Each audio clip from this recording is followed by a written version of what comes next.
नमस्कार विद्यार्थियों।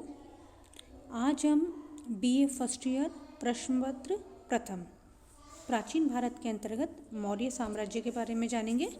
विद्यार्थियों, हम आपको बताना चाहेंगे कि जो विद्यार्थी हैं इससे पूर्व के जो वीडियो देखना चाहते हैं या इनसे पूर्व का जो सिलेबस है उसको जानना चाहते हैं तो वह मेरा जो चैनल है बिन्नी साहू उसके ऊपर देख सकते हैं। जो पहले के जो चैप्टर हैं उनके बारे में उनकी जानकारी दी गई है। तो विद्यार्थियों, अब हम जानते हैं आज का जो हमारा चैप्टर है मौर्य साम्राज्य के बारे में। तो विद्यार्थियों, सबसे पहले हम बता दें कि जो मौर्य साम्राज्य है उसकी पृष्ठभूमि के बारे में हम जान लेते हैं। तो मौर्य साम्राज्य की अगर हम पृष्ठभूमि की बात करें तो विद्यार्थियों हम बात करें लगभग 330 ईसा पूर्व के आसपास सिकंदर जो था उसने जो है पारसिक जो साम्राज्य है उसको जीता।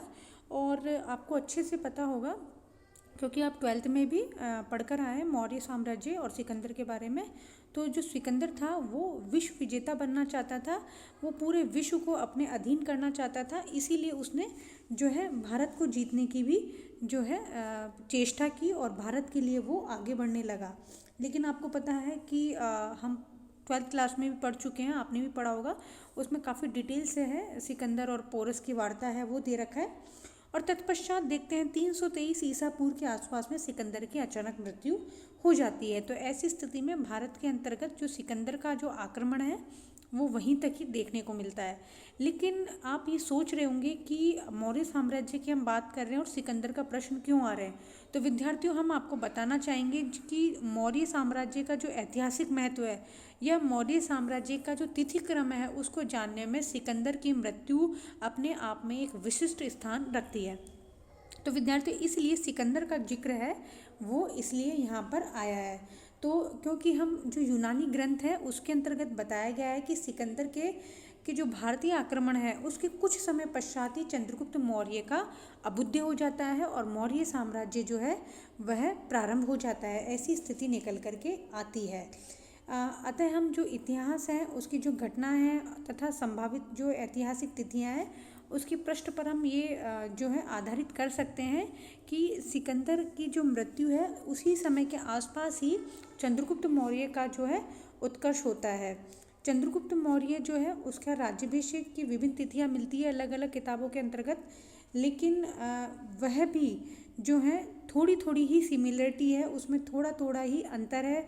दोनों एक दूसरे के निकट ही मानी जाती है और वह एक सर्वसम्मत तिथि निर्धारित करने में हमें कठिनाई महसूस नहीं होती है। विद्यार्थियों, इस युग का है जो दूसरा महत्व इसलिए भी बहुत महत्वपूर्ण हो जाता है विद्यार्थियों कि भारत में जो राजनीतिक एकता है उसकी स्थापना भी सिकंदर का या मौर्य साम्राज्य का जो प्रारंभ होने लग जाता है। तो भारत के अंतर्गत जो राजनीतिक स्थिति है, क्योंकि विद्यार्थियों हमने पूर्व के जो चैप्टर पढ़े थे उसके अंदर हमने जाना कि जो जनपद है महाजनपद है उनकी स्थिति जो है उभर करके आती है और मौर्य साम्राज्य है भारत के अंतर्गत एक स्थायित्व प्रदान करता है, भारत की राजनीति को प्रभावित करता है।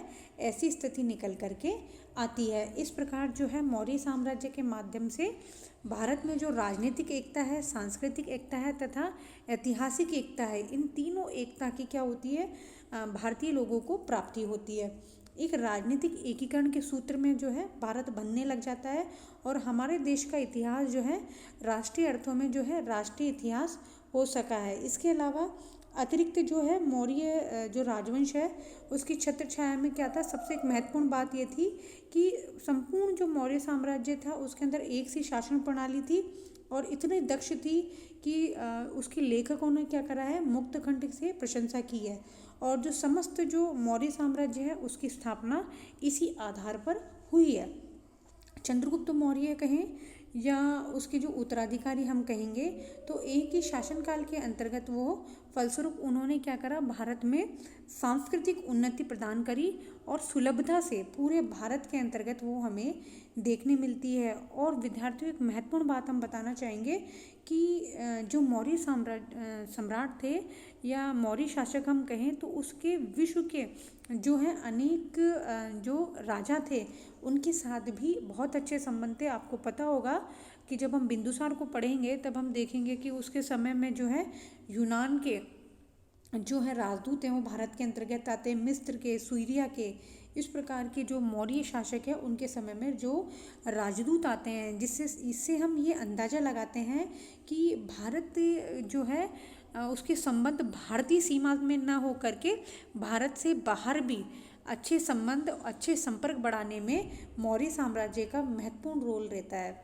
और मौर्य काल में अगर हम बात करें कि जो भारत के अंतर्गत जो पृथ्वी के जो दूरस्थ स्थान थे उसमें अपनी सभ्यता उन्होंने अपनी पहुंचाई, अपनी संस्कृति पहुंचाई और धर्म प्रचारक हेतु जो जगह जगह आपको पता हो अशोक के समय भी जो उसके पुत्र हैं, पुत्री है, अशोक स्वयं भी राजदूत बन करके जो उसने अपना एक धर्म बनाया, उस धर्म का उसने जगह जगह प्रचार किया और पूरे जो भारतवर्ष के अंतर्गत जो है शांति, बंधुत्व, सांस्कृतिक एकता का आधार करके एक नवीन विश्व का उन्होंने निर्माण करने का प्रयास किया।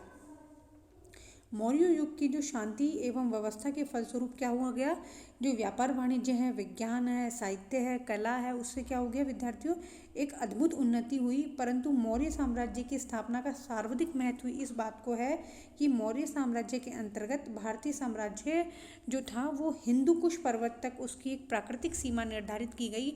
भारत की जो सीमा थी उसको एक वैज्ञानिक सीमा का निर्धारण हुआ और चंद्रगुप्त मौर्य है वो प्रथम ऐतिहासिक सम्राट माना गया, क्योंकि भारत की जो है वैज्ञानिक सीमा निर्धारित करी और वो वैज्ञानिक सीमा थी हिंदू कुश पर्वत। तो विद्यार्थियों इस चीज़ को हम जानने की कोशिश करेंगे कि स्थिति कैसे निकल करके आती है। विद्यार्थियों इसी क्रम में हम आगे जो बिंदु है, हमने ऐतिहासिक महत्व मौर्य साम्राज्य का समझ लिया है कि मौर्य साम्राज्य है उसका इतिहास के अंतर्गत क्या महत्वपूर्ण है। रही बात प्रश्नों की, प्रश्नों के इसके सीधे प्रश्न आ सकते हैं, छोटा प्रश्न आने की संभावना कम है, लेकिन इसका जो समग्र रूप से विद्यार्थियों को मौर्य साम्राज्य पढ़ने के लिए एक पृष्ठभूमि प्रदान कर रहा है, इसलिए मौर्य साम्राज्य का ऐतिहासिक महत्व है। इसको आप किसी अन्य प्रश्न को जोड़ने के साथ साथ इसकी सहायता ले सकते हैं।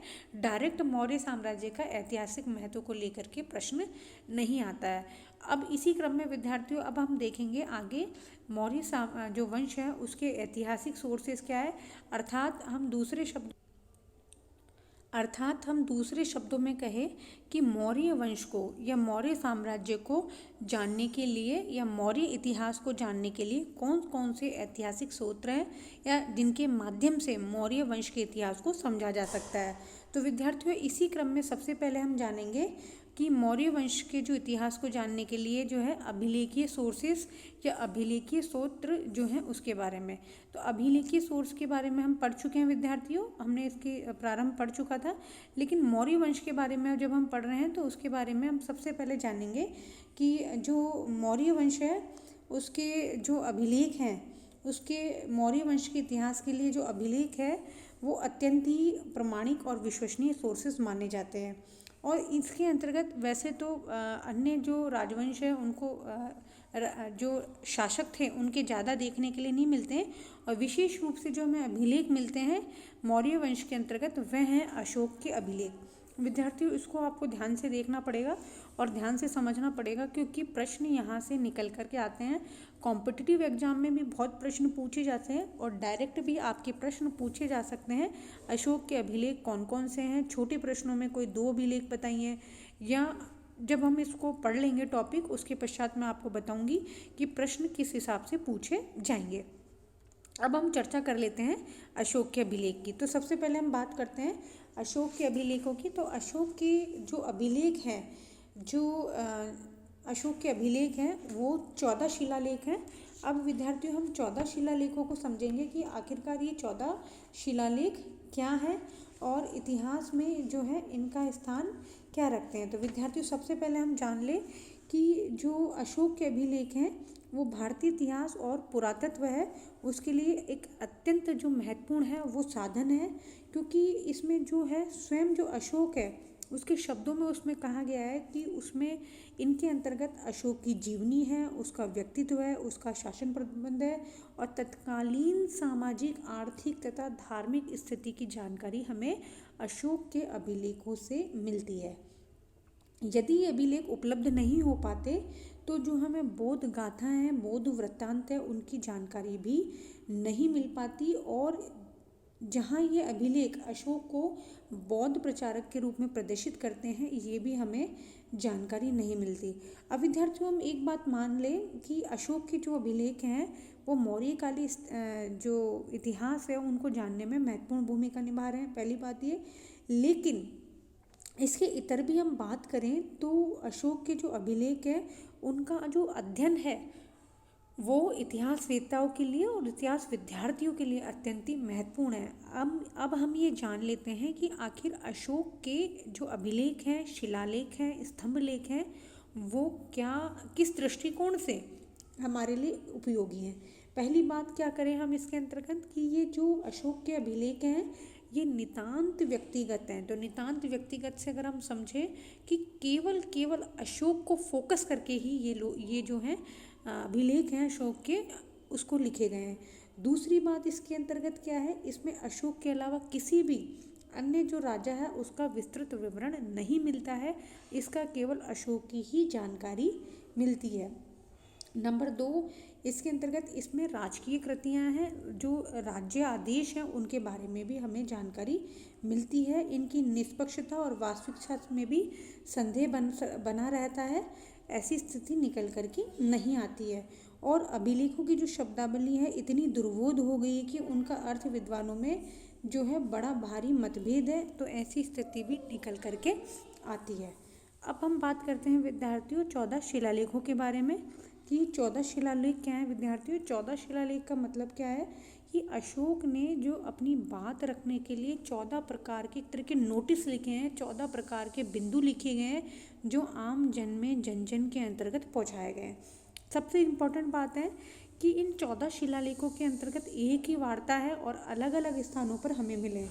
तो कुल मिलाकर के इसके 14 शिलालेख हैं जो मुख्यतः 7 स्थानों पर हमें प्राप्त हुए हैं। उसमें मिला है, नंबर 1 है शहबाजगढ़ी। शहबाजगढ़ी है वो पेशावर प्रांत में मिला है। उसके अलावा मानसेहरा मिल रहा है, ये बिहार के हजारा ज़िले में मिला है। इसके अलावा कालपी है, कालपी आपके देहरादून ज़िले में है। गिरनार है वो जो है काठियावाड़ गुजरात के अंतर्गत है। सोपारा है ये थाना जिला जो मध्य प्रदेश महाराष्ट्र है उसके अंतर्गत है। एरागुड़ी है वो मद्रास में, और धोली है वो पूरी उड़ीसा के अंतर्गत है। और जो जोगड़ है वो आपके गंजाम जिले के अंतर्गत स्थित है। तो विद्यार्थियों, ये जो अशोक के जो अभिलेख हैं, ये जो 14 शिलालेख हैं जो मुख्य रूप से 7 स्थानों पर मिले हुए हैं, इसके अंतर्गत विस्तृत से अशोक के जो क्या है राज्यादेश है जो लोगों को अपनी बात है वो रखने के लिए प्रस्तुत करते हैं।